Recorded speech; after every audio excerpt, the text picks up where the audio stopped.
कल द्रव्य का वर्णन हमने प्रारंभ किया था।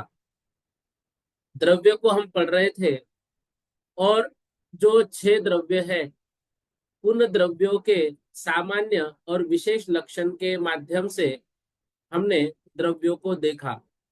जो सामान्य लक्षण होते हैं वे सामान्य लक्षण सभी द्रव्यों में होते हैं, परंतु जो विशेष लक्षण होते हैं वे विशेष लक्षण सब द्रव्यों में नहीं होते हैं, बल्कि वह विशेष लक्षण बाकी द्रव्यों से इन द्रव्यों को अलग करते हैं। द्रव्यों के जो सामान्य गुण होते हैं वे अस्तित्व, वस्तुत्व, द्रव्यत्व, प्रमेयत्व, अगुरु लघुत्व और प्रदेशत्व, इन गुणों को हमने समझा था। और इसके उपरांत जो द्रव्य है, द्रव्य के भेदों को द्रव्य के भेदों को भी हमने देखा था। जीव द्रव्य, उद्गल द्रव्य, फिर परमाणु किसे कहते हैं, स्कंद किसे कहते हैं, बंध किसे कहते हैं, स्कंद क्या है, आहार वर्गना किसे कहते हैं, और आहार वर्गना से बनने वाले विभिन्न जो शरीर है उन शरीरों को भी समझा था। और जो हमारी आवश्यक वर्गनाएं होती है उन वर्गनाओं से बनने वाले कार्य या उन वर्गनाओं के कार्य को भी हमने समझा था। कल जो विशेष वर्णन हमने पढ़ा था, पर्याय किसे कहते हैं, पर्याय के 2 भेद हमने पढ़े थे, व्यंजन पर्याय और अर्थ पर्याय। व्यंजन पर्याय को हमने प्रदेशत्व गुण के विकार को और द्रव्य के विकार को व्यंजन पर्याय कहते हैं। व्यंजन पर्याय के हमने 2 भेद पढ़े सिद्धांत प्रवेशिका के अनुसार, स्वभाव व्यंजन पर्याय और विभाव व्यंजन पर्याय। विशेष बात यहाँ पर आगम के अनुसार जो न्याय ग्रंथ में हमको पढ़ने को मिलता है, तो स्वभाव गुण व्यंजन पर्याय और विभाव गुण व्यंजन पर्याय, स्वभाव द्रव्य व्यंजन पर्याय और विभाव द्रव्य व्यंजन पर्याय, इन 4 बातों को समझा था। इन 4 बातों को जीव के अनुसार भी समझा, इन 4 बातों को पुद्गल के अनुसार भी समझा। इस प्रकार से ये 8 प्रकार के भेद व्यंजन पर्याय के कल हमने समझे थे। अब स्वभाव व्यंजन पर्याय, विभाव व्यंजन पर्याय, इन सभी बातों को पढ़ने के बाद आइएगा 155 नंबर का प्रश्न, अर्थ पर्याय किसे कहते हैं। अर्थ पर्याय किसे कहते हैं, कल इसको हमने समझा था, लेकिन थोड़ा सा यहाँ पर और अच्छे तरीके से समझिएगा। प्रदेशत्व गुण के सिवाय अन्य समस्त गुणों के विकार अर्थात अवस्थाओं या हालातों को अर्थ पर्याय कहते हैं। तो प्रदेशत्व गुण के सिवाय अन्य समस्त गुण, उनके विकार, उनको हम क्या कहते हैं, अर्थ पर्याय कहते हैं।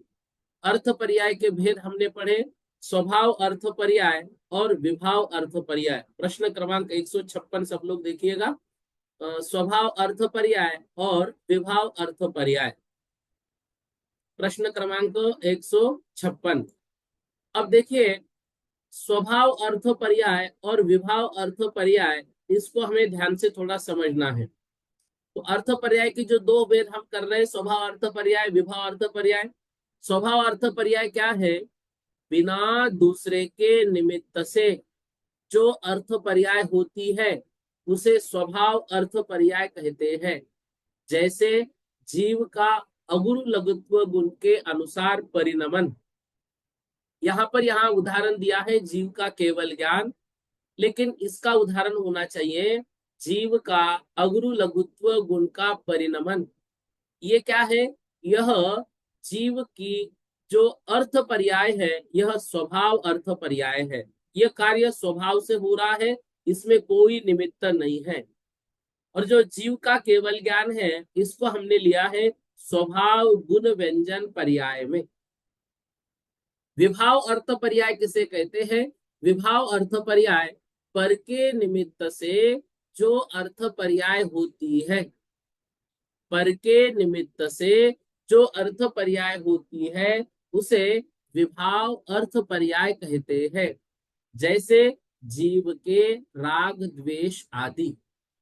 यहाँ पर एक बात हमने पढ़ी थी कि जो जीव के राग द्वेष तो दो हो गए, इसमें मिथ्यात्व, कषाय, पुण्य और पाप, इन सभी बातों को यदि मिलाया जाए तो विभाव अर्थ पर्याय के 6 भेद होते हैं।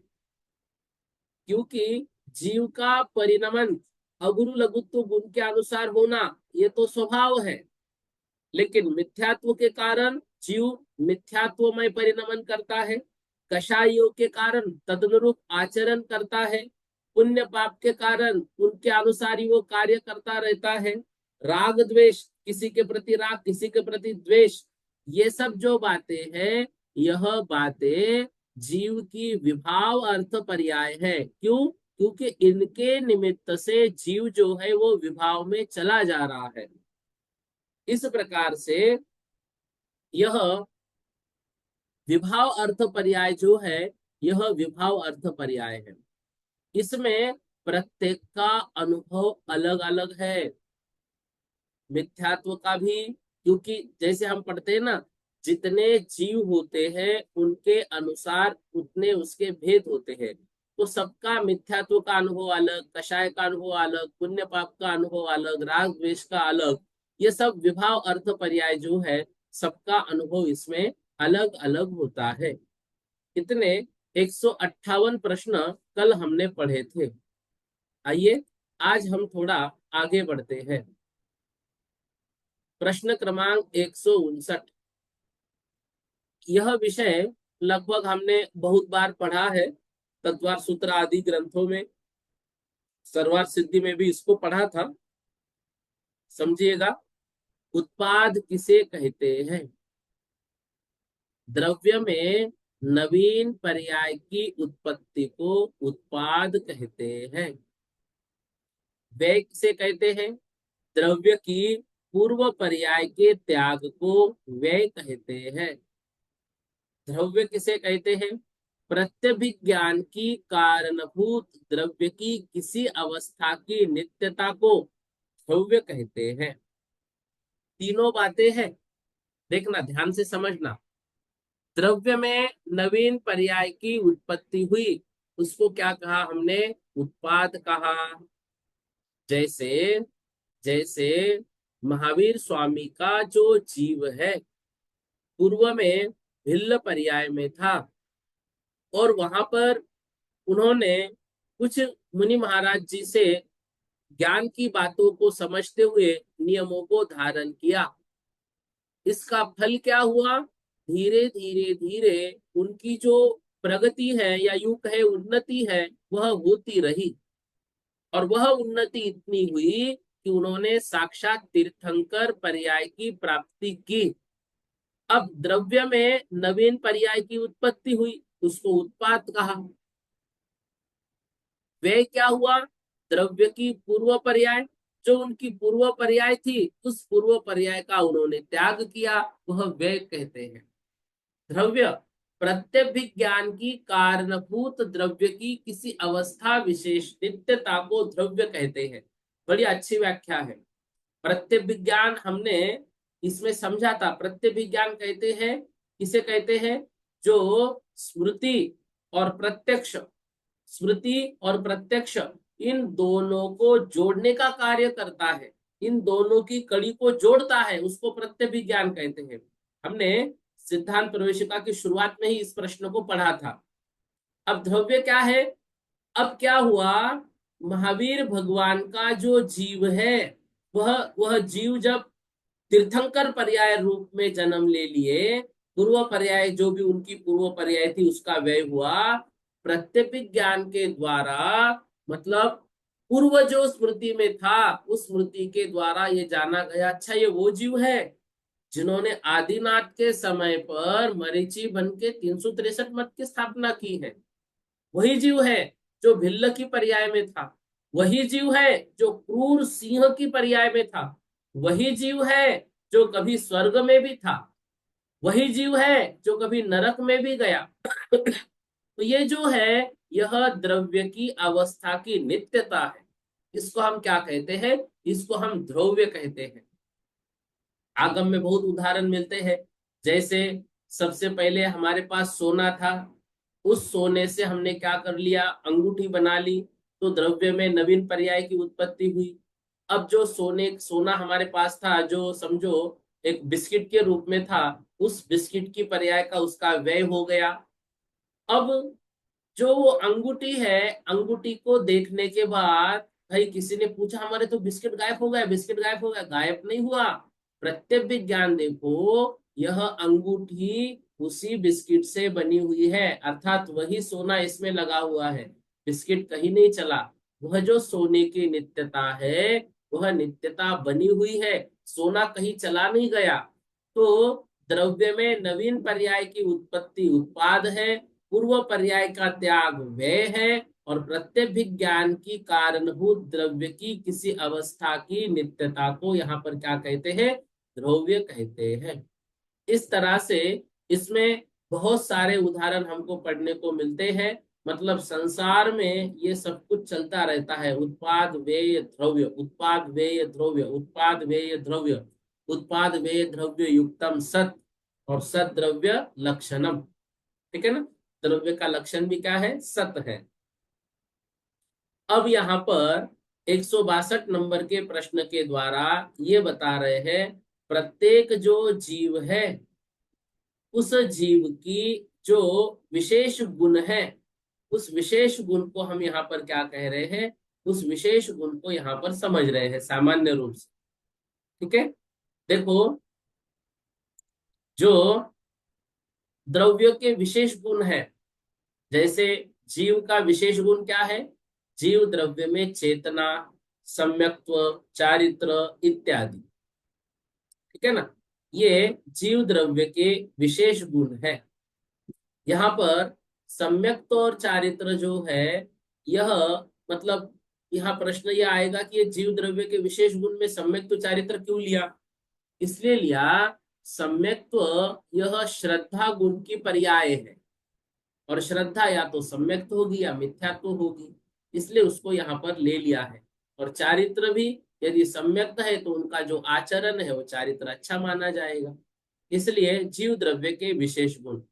उद्गल द्रव्य के विशेष गुण क्या है? स्पर्श, रस, गंध, वर्ण। ये उद्गल द्रव्य के विशेष गुण। धर्म द्रव्य गति हेतुत्व, गति प्रदान करना। अधर्म द्रव्य स्थिति हेतुत्व, स्थिति प्रदान करना। आकाश द्रव्य अवगाहन हेतुत्व, अवगाहन प्रदान करना। और काल द्रव्य में परिणमन अर्थात वर्तना, यह हेतुत्व है। इस प्रकार से ये 6 द्रव्यों के 6 विशेष गुण हैं। देखिएगा, ये जो 6 गुण हैं, ये 6 गुण प्रत्येक द्रव्य में अपने अपने अनुसार होते हैं, और ये विशेष गुण प्रत्येक द्रव्य को अन्य द्रव्य से अलग करता है। और जो सामान्य गुण है, वो सामान्य गुण सभी द्रव्यों में एक जैसे है। अस्तित्व, वस्तुत्व, द्रव्यत्व, प्रमेयत्व, अगुण लघुत्व, ये जो गुण है ये सभी में है। लेकिन ये जो विशेष गुण है, जैसे स्पर्श, रस, गंध, वर्ण, ये जीव में ढूंढने को जाएंगे तो मिलेगा नहीं, धर्म अधर्म में मिलेगा नहीं, आकाश काल में मिलेगा नहीं, गति हेतुत्व बाकी में नहीं मिलेगा। ये विशेष गुण है जो उस द्रव्य को बाकी द्रव्यों से अलग करते हैं, और उस द्रव्य के अलावा अन्य द्रव्य में नहीं पाए जाते हैं। तो ऐसे जो प्रश्न है, ये एक साथ सभी द्रव्यों के विशेष गुण है, तो ऐसा प्रश्न परीक्षा में आ सकता है। आकाश के कितने भेद हैं? ध्यान से। आकाश एक ही अखंड द्रव्य है। आकाश के कितने भेद हैं? हम पढ़ते तो आए हैं, लोकाकाश और अलोकाकाश 2 भेद है। वास्तविकता में आकाश के 2 भेद नहीं है, आकाश एक अखंड द्रव्य ही है। लेकिन जहां पर 6 द्रव्य पाए जाते हैं, उतने भाग विशेष को लोकाकाश कहते हैं, और उसके बाहर के भाग को अलोकाकाश कहते हैं। उस अपेक्षा से आकाश के वे दो भेद कहे गए हैं। वास्तविकता में आकाश एक ही अखंड द्रव्य है, उसमें भेद प्रभेद हम नहीं कर सकते। ठीक है ना, याद रखना, आकाश एक ही अखंड द्रव्य है। आकाश जो है वह आकाश सभी जीवों को अवगाहना प्रदान करने का कार्य करता है, अवगाहन देता है। अवगाहन देता है तो फिर जो सिद्ध भगवान है वे लोकाकाश के ऊपर क्यों नहीं जा पा रहे हैं? फिर आकाश द्रव्य वहां उनको अवगाहना क्यों नहीं दे रहा है? आकाश द्रव्य अवगाहना तो देता है, लेकिन धर्मास्तिकाया भावात, जो धर्म द्रव्य है, जो गति प्रदान करता है, वह आगे है ही नहीं है। और जीव जो है बिना धर्म द्रव्य के गति नहीं कर सकता है। जीव बिना धर्म द्रव्य के गति नहीं कर सकता है। इस कारण से वह आकाश जो है अखंड द्रव्य है, उससे आगे जो जीव है वह नहीं जा सकता है। जीव वहीं पर स्थिर रहेगा। उस आकाश द्रव्य में जो लोकाकाश के बाहर है, कोई जीव पाया जाता है क्या? नहीं पाया जाता है। उस अलोकाकाश में उजाला है क्या अंधेरा है? ना उजाला है ना अंधेरा है। क्यों नहीं है? क्योंकि उजाला और अंधेरा ये पुद्गल की पर्याय है, और पुद्गल द्रव्य वहां पर है ही नहीं। फिर आकाश में क्या है? यह हमारे ज्ञान का विषय नहीं।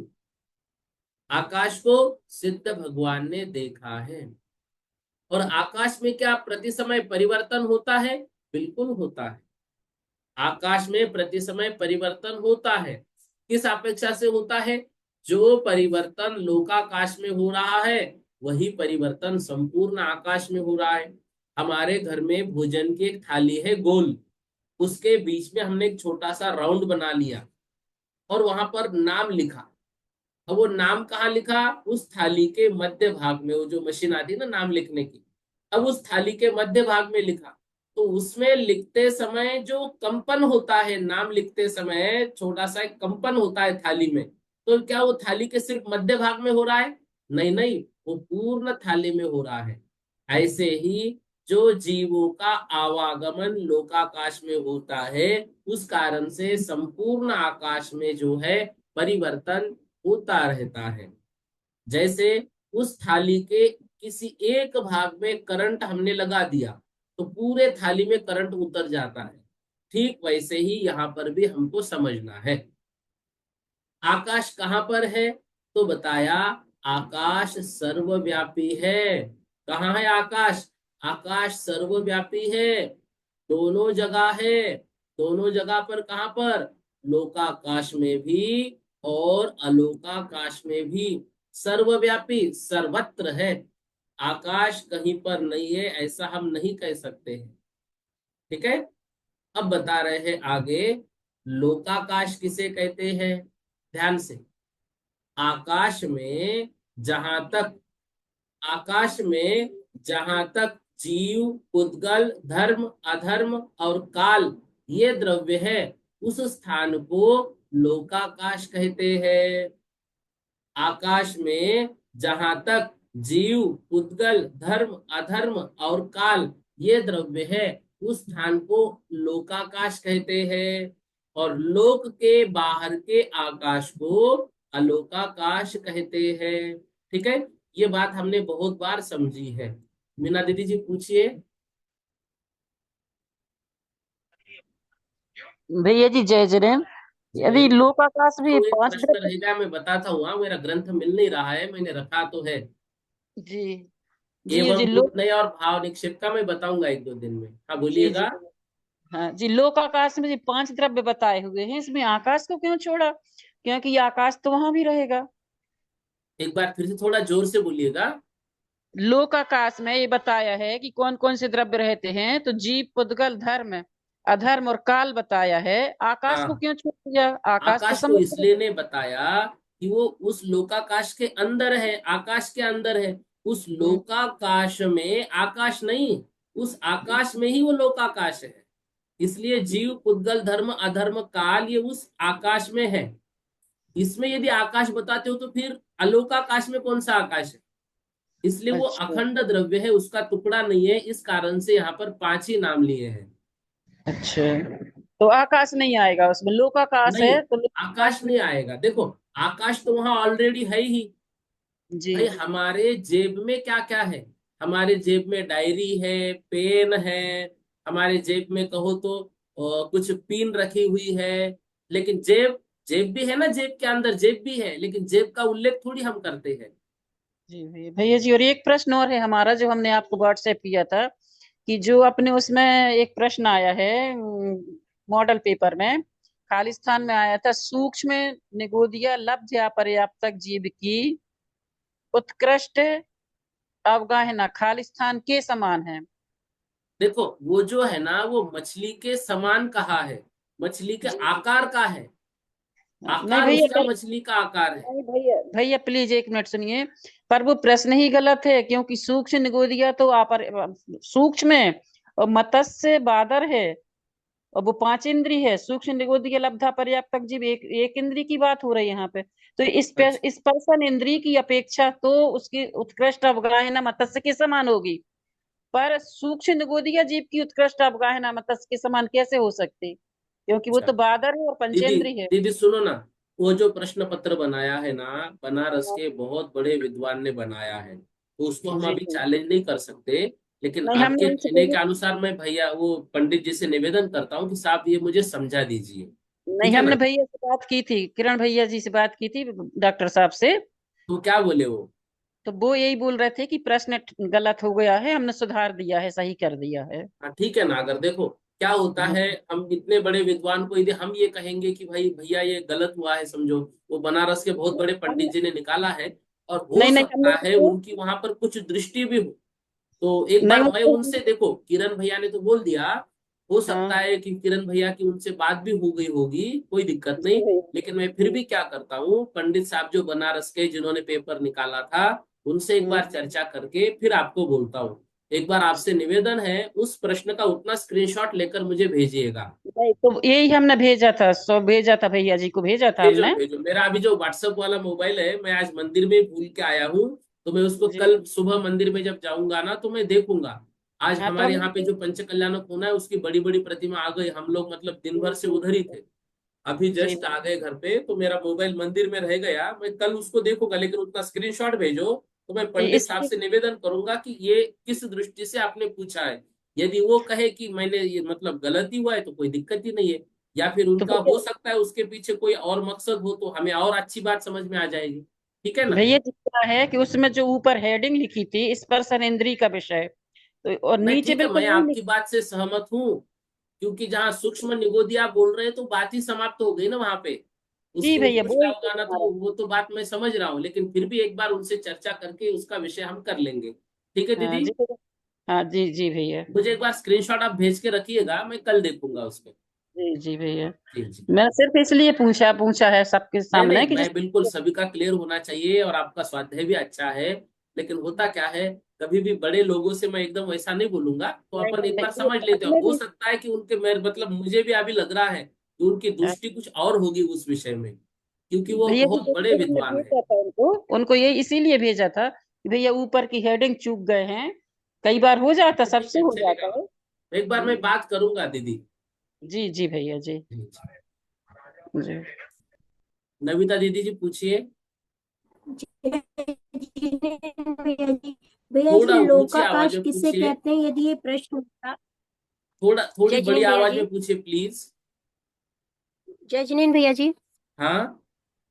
ये जो लोकाकाश किसे कहते हैं, तो हमारी पुस्तक में लिखा है, जहां तक जीव पुद्गल धर्मधर्म आकाश और कालीय छहों द्रव्य पाए जाते हैं उसको लोकाकाश कहते हैं। ठीक और है ना। आप जी, देखो, आपकी देखो, पीडीएफ वो में व्याख्या भी आकाश को गलत नहीं मिसिंग है। है। जहाँ पे छह द्रव्य होते उसको लोकाकाश कहते, वो व्याख्या भी गलत नहीं है।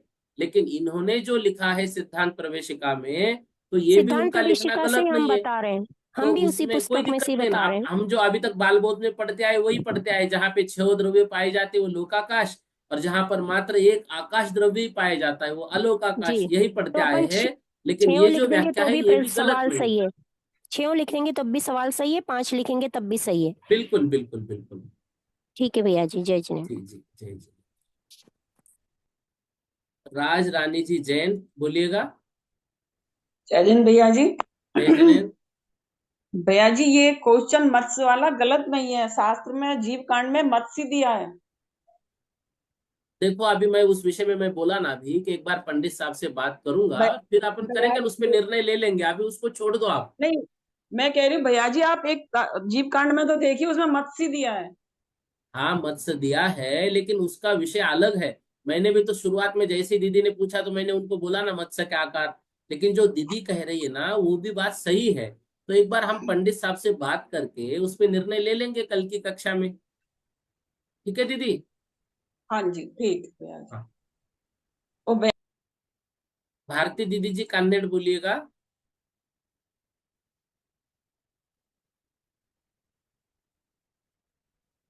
भारती दीदी। भैया जी जय जिनेन्द्र। जय जिनेन्द्र। मुझे 14 स्थान बताना कौन से है, तो वो नहीं मिले। या देखो गाथा बोल देना कौन सी है उसकी। 14 स्थान मतलब क्या है? 14 स्थान मतलब जो जीव की उत्कृष्ट जघन्य उस अवस्था का नाम है। एक बार आप हम्म। मुझे व्हाट्सअप कर देना तो मैं आपको वो भेज दूंगा। या फिर मैंने बस। आंसर शीट भेजी हुई है उसमें वो लिखे हुए हैं दीदी। हाँ ठीक है, ठीक है ना। देख वो लूंगी गुण हाँ। स्थान का नहीं है प्रश्न। वो 14 स्थान नहीं। एक्चुअली क्या है, वो उस पेपर लेने के पहले ही मैंने बोला था कि 14 स्थान में पूछूंगा। उस अपेक्षा से वो पूछा गया है तो वो हाँ याद होना नहीं, भी जरूरी है हमको। मुझे बादल सूक्ष्म एकेंद्रिय द्विेंद्रिय ऐसे उसमें नहीं नहीं नहीं, ऐसा ये लगा सूक्ष्म कि वो है। निगोदिया से लेकर जो अगला जीव आता है तो उनके बीच में जो स्थान होते हैं ना वो स्थान है वो हाँ 14 स्थान। एक बार आप मुझे व्हाट्सअप कर दिया तो मैं आपको वो भेज दूंगा। ठीक, ठीक है भैया जी। जी जी। और इसका 94 नंबर की गाथा में मत्स्य करके उत्कृष्ट हाँ होगा ना। ठीक है वो प्रश्नों को अभी छोड़ दो। हम्म। जी जी जी। साधना दीदी जी जैन बोलिए।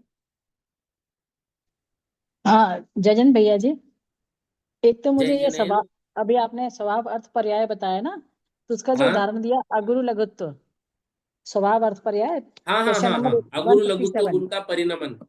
हाँ, और विभाव अर्थ पर्याय का क्या है? विभाव अर्थ पर्याय में जो मिथ्यात्व आदि जो 6 भेद बताए, मिथ्यात्व हाँ पुण्य पाप राग द्वेष आदि के माध्यम से जो जीव में परिणमन होता है वो विभाव अच्छा, अर्थ पर्याय। ठीक है भैया जी, ये पूछना था। और एक मैं करी ये मत्स्य बयाना वाला है ना, ये पेज नंबर 105 पर है, 173 नंबर की एक गाथा एक है। थोड़ा थोड़ा उसमें ऊंचे लिखा है, आवाज में बोलिएगा प्लीज, कुछ भी आवाज नहीं आ हाँ रही भैया, आज। ये जो मत्स्य बयाना वाला चल रहा है ना, उसका बता नहीं रही हूँ अभी मैं। अभी उस प्रश्न को अभी आप कोई भी उसको मत लीजिएगा। उस पर हम अच्छा कल अच्छा, चर्चा करेंगे पंडित साहब से बात करके। ठीक है भैया जी, ठीक है। हाँ वैसे हाँ। इसमें साफ लिखा हुआ है, एक सौ हाँ तिहत्तर नंबर की मैं भी गाथा पढ़ा है ना, हूँ लेकिन उसमें एक बार है। ठीक है ना। देखो हाँ आपकी हाँ और भैया। दृष्टि अलग है और वो दीदी जो पूछ हम्म रही है ना वो अलग दृष्टि से पूछ रही है, हम्म। वो भी सही कह रही है। मतलब उसका उत्तर आपके हिसाब से मतलब वो मत्स्य जो है वो बराबर है लिखना, वैसा नहीं है। लेकिन जो दीदी जो प्रश्न कर रही है ना थोड़ी अलग बात है, उसको हम कल समझेंगे, दोनों को भी बात को मैं समझा दूंगा कल। ठीक है भैया जी, ठीक है। जी। जय जय। संगीता दीदी जी जैन बोलिए।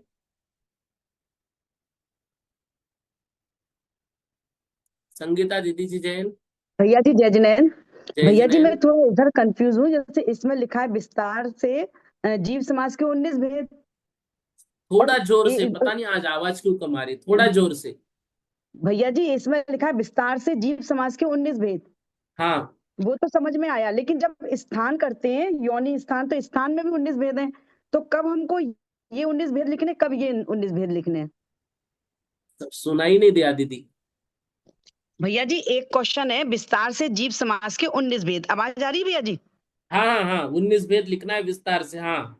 ठीक। और दूसरा आता है कि स्थान 19 स्थान, तो कब हम स्थान लिखे, कब 19 जीव समाज के भेद लिखें?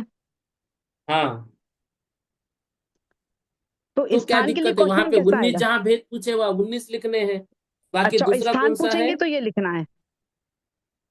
दूसरा कौन सा है भैया प्रश्न? जी दूसरा है कि 19 स्थान बताइए, तो मतलब कोई इसके जीव दिक्कत नहीं ना, समाज के। जहां पर विस्तार से पूछे गए हैं ना वहां पर जी उदाहरण जी। के साथ लिखना।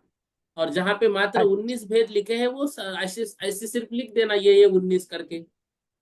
हाँ, तो वो तो भैया जी बड़ा लॉन्ग क्वेश्चन हो जाएगा ना, एक भेद में जीव, दो में नहीं कोई त्रस बात नहीं, वो स्थावर। लिखते लिखते हो गया होगा उनसे एक आध क्वेश्चन डबल, उसमें कोई दिक्कत नहीं। नहीं भैया जी, अलग अलग बात हो गई वैसे। ये स्थान वाले जीव समास के जो अधिकार है वो चार हैं, इसमें लिखा है ना, कुल, योनि, स्थान और अवगाहना।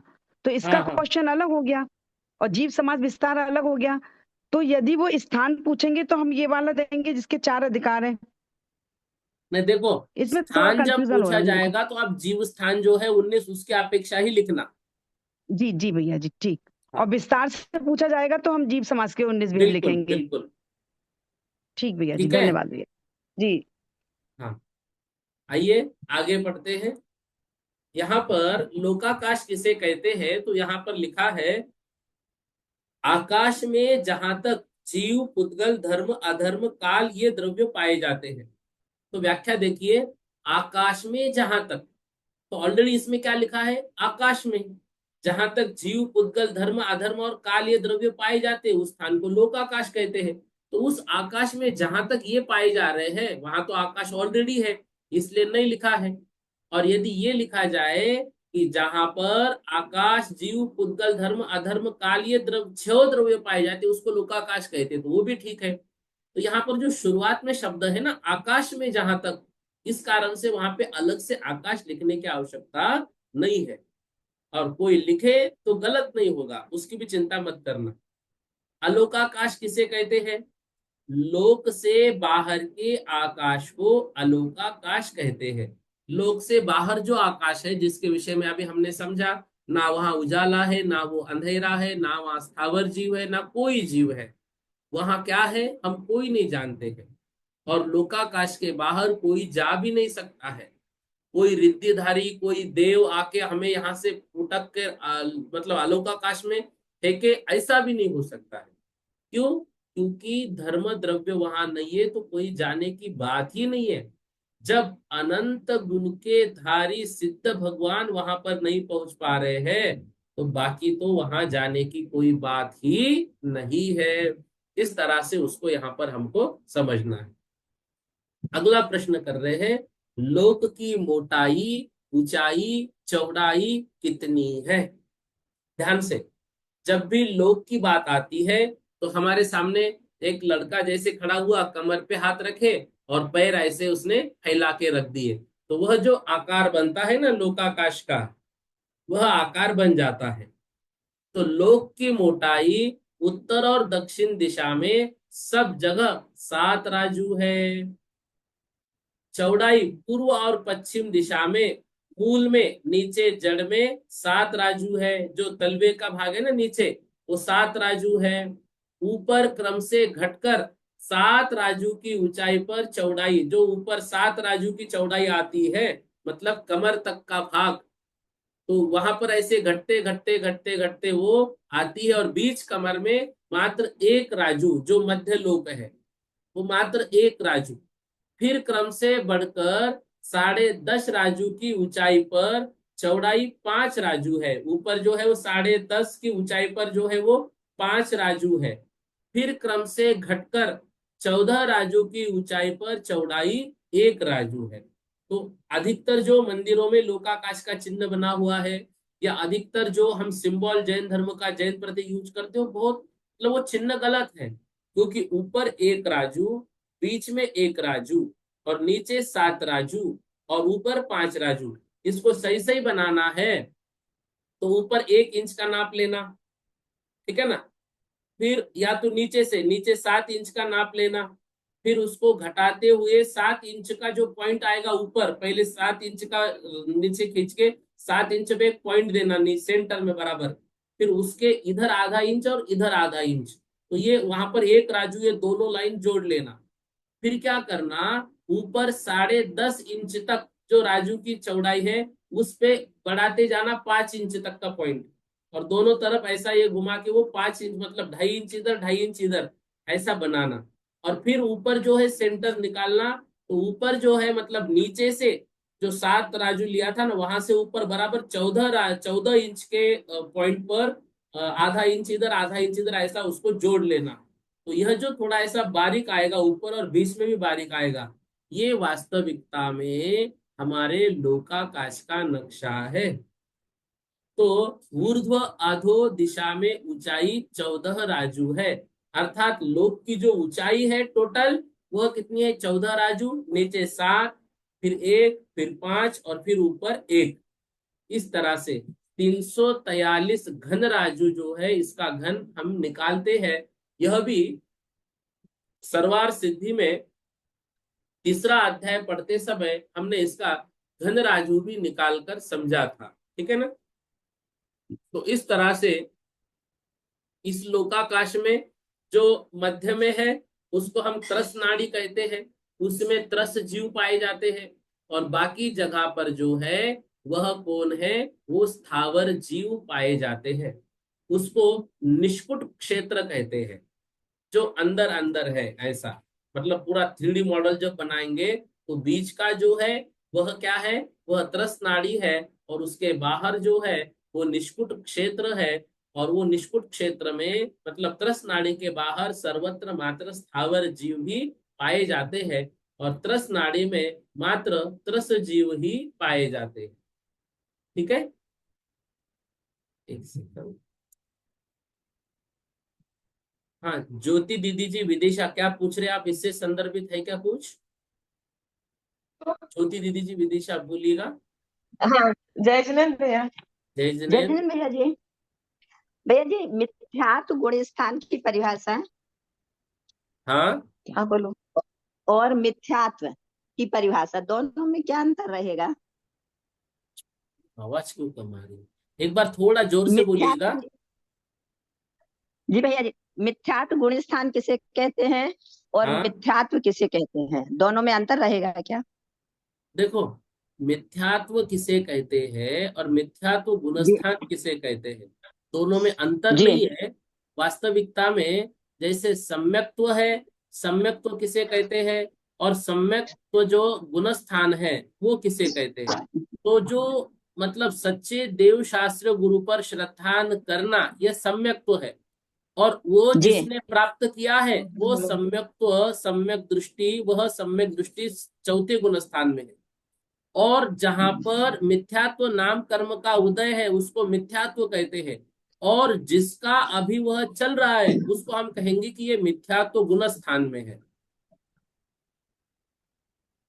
तो मिथ्यात्व का उदय तो दोनों में रहेगा ना, मिथ्यात्व रहेगा, में भी देखो, और मिथ्यात्व गुण देखो, कश्मीर में जी रहने वाला व्यक्ति और जी कश्मीर की, जो कश्मीर में रहने वाला व्यक्ति, हम ये कहेंगे कि ये कश्मीर में अभी रह रहा है, ठीक है ना। लेकिन जी कश्मीर में रहने वाले व्यक्ति की व्याख्या हम ये करेंगे कि जो गर्म कपड़े पहन के रहता है, वहां ठंडाई रहती है, तो वो अभी कोई नहीं है, वो सामान्य रूप से उसका वर्णन कर रहे हैं। लेकिन जो व्यक्ति जी वहां पर है तो हम उसको ये कहेंगे कि ये कश्मीर में रहता है। ऐसे जी मिथ्यात्व मतलब मिथ्यात्व की सामान्य व्याख्या, और जो उस गुणस्थान में रह रहा है उसको हम कहेंगे कि मिथ्यात्व गुणस्थानी है। तो उसमें अपन कैसे पर बोलेंगे देखो, मिथ्यात्व? यहाँ पर गुण गुनी का अंतर समझो। जी ये गुणी मतलब जीव वहां पर रहेंगे और उसका गुण वहां पर मिथ्यात्व गुण है। मिथ्यात्व गुण जी है और मिथ्यात्व गुण स्थान उस गुणी का वह स्थान है। धर्म तो धर्मी का लिखने में गुण क्या समझो। हम्म लिखने में क्या आएगा भैया जी, मिथ्यात्व प्रकृति के देखो, उदय से? लिखने में आएगा मिथ्यात्व नाम कर्म के उदय से जो जीव के विपरीत परिणाम होते हैं वो मिथ्यात्व है। और मिथ्यात्व अवस्था में रहने वाला जीव मिथ्यात्व गुणस्थानी है। दोनों बात एक ही है। लेकिन मान लो जी कोई सम्यक दृष्टि जीव 10-12 बैठे हुए हैं। अब हम ये कहेंगे कि मिथ्यात्व क्या है, तो मिथ्यात्व की वो व्याख्या देंगे। उदाहरण बताओ, तो अब ये 10 सम्यक दृष्टि है, वहां उदाहरण कैसे बताएंगे, उनके पास किसी के नहीं है। फिर जो मिथ्यात्व गुणस्थान में जीव है उसका उदाहरण दिया जाएगा। समझ गए ठीक है बात भैया को जी। आप? जी जी ठीक है भैया जी। जी, जो परिणामों से युक्त होगा वो गुण स्थान हो जाएगा, जो अतत्व श्रद्धान होगा वो मिथ्यात्व हो जाएगा। ठीक है, जी जी। अनु ठीक है जी, भैया जी, धन्यवाद भैया जी। अंजू जी जैन बोलिएगा। अंजू जी जैन, जल्दी जल्दी बोलो।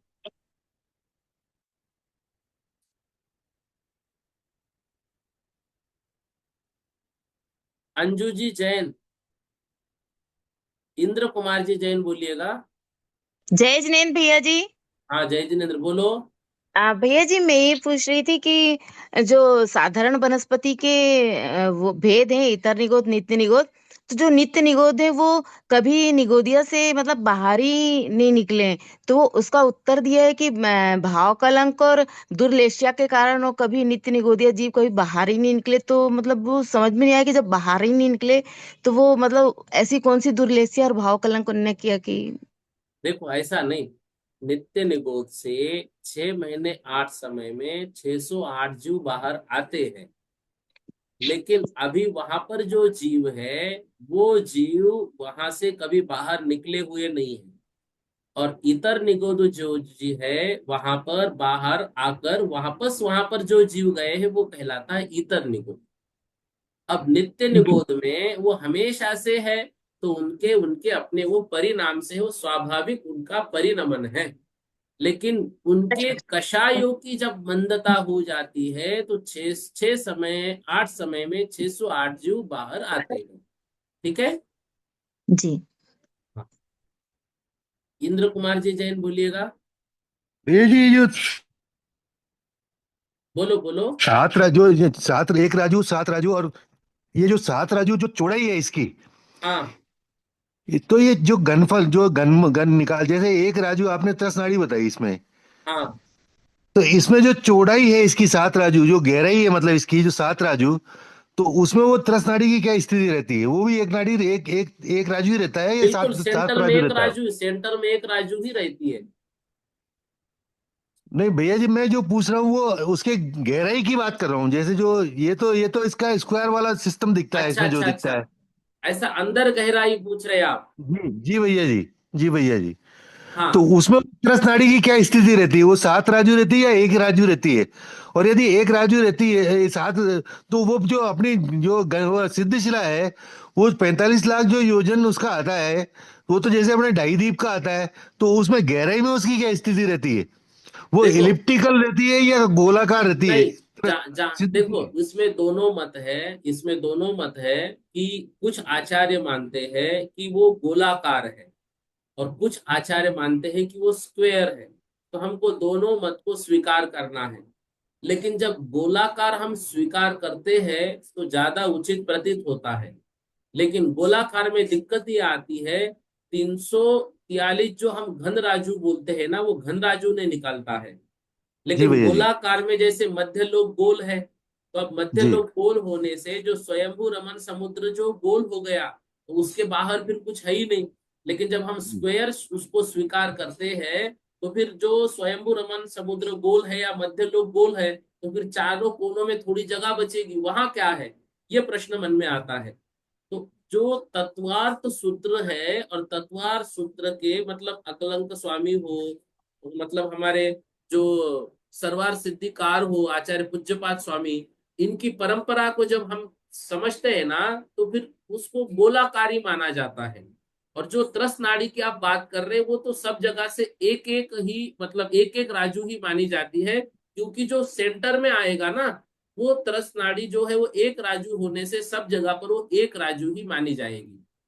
जी भैया जी। जी भैया। गहराई भी, ठीक है जी ना। भैया। लेकिन जी भैया। स्वीकार करते समय हमको गोल भी स्वीकार करनी है और स्क्वायर भी, ये दोनों मत है। जब कभी भी हमारा समझो, हमारा आपका केवल ज्ञान प्रकट हो तभी हमको पता चलेगा, या फिर जब कभी हम समझो किसी श्रुत केवली या केवली के पादमूल में प्रश्न पूछ सकते हैं, तभी वो ज्ञान हमको आएगा। लेकिन अभी हमको यही स्वीकार करना है कि हाँ, आगम में दोनों मत है और दोनों मत हमको स्वीकार्य है। जी भैया जी। जी जी। भैया। मीना दीदी जी।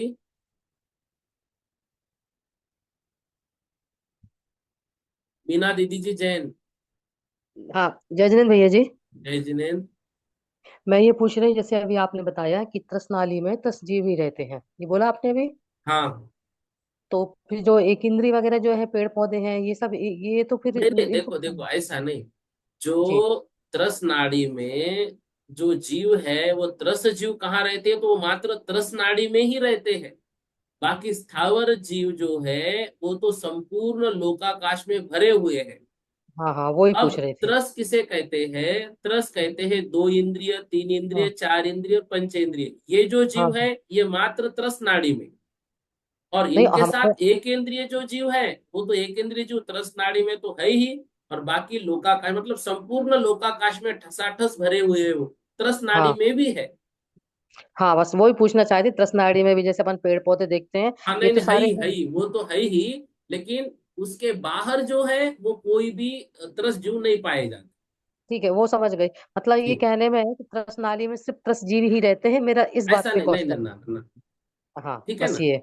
जी जी। हाँ मतलब। iPhone 8 4 लिखा है, 8442। जय जिनेन्द्र भैया।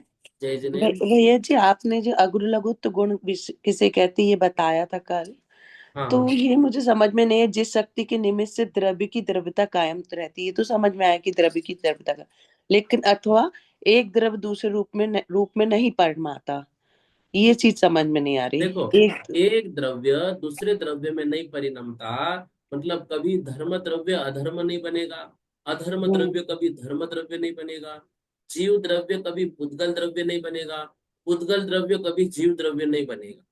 जो अच्छा। पुद्गल है वो हमेशा पुद्गल ही रहेगा, क्योंकि हम्म, उनका जो अगुरु लघुत्व गुण है वो उसके अंदर परिणमन करता है, उसको वो द्रव्य को दूसरे रूप में परिवर्तित नहीं करेगा। अच्छा भैया जी, एक क्वेश्चन और था। अकृत्रिम चैत्यालय क्या कहलाते हैं? कृत्रिम तो बनाए हुए रहते हैं। अकृत्रिम चैत्यालय मतलब जो अनादि काल से बने हुए हैं, वो किसने बनाए मालूम नहीं है, अनादि काल से बने हुए हैं। वो ऊर्ध्वलोक, अधोलोक और मध्यलोक तीनों जगह पर भी बने हुए हैं, उसको कहते अकृत्रिम, वो किसी ने नहीं बनाए हैं। लेकिन वहां की वंदना करने के लिए देव लोग जाते हैं। यहाँ फिर जो हम्म, षष्टम गुणस्थान वर्ती मुनि महाराज है, वह भी, जिनको हमने कल पढ़ा था ना, आहारक आहार शरीर की आहार प्राप्ति शरीर। जिनकी हो गई आहारक शरीर, तो वो वहां पर जा सकते हैं। और बस ये भैया है जी, अकृत्रिम। हाँ हाँ, सौदार इंद्र की जो इंद्राणी रहती है सची, वो हाँ। किस सर्ग में मतलब किस में उत्पन्न होती है? देखो, सारी जो देवियां हैं वो पहले दूसरे स्वर्ग में ही उत्पन्न होती है, ऊपर के देव आकर उनको लेकर जाते हैं। अच्छा, जय जिनेन्द्र भैया। जी। मिसेस नीरा दीदी जी, नोएडा से बोलिएगा।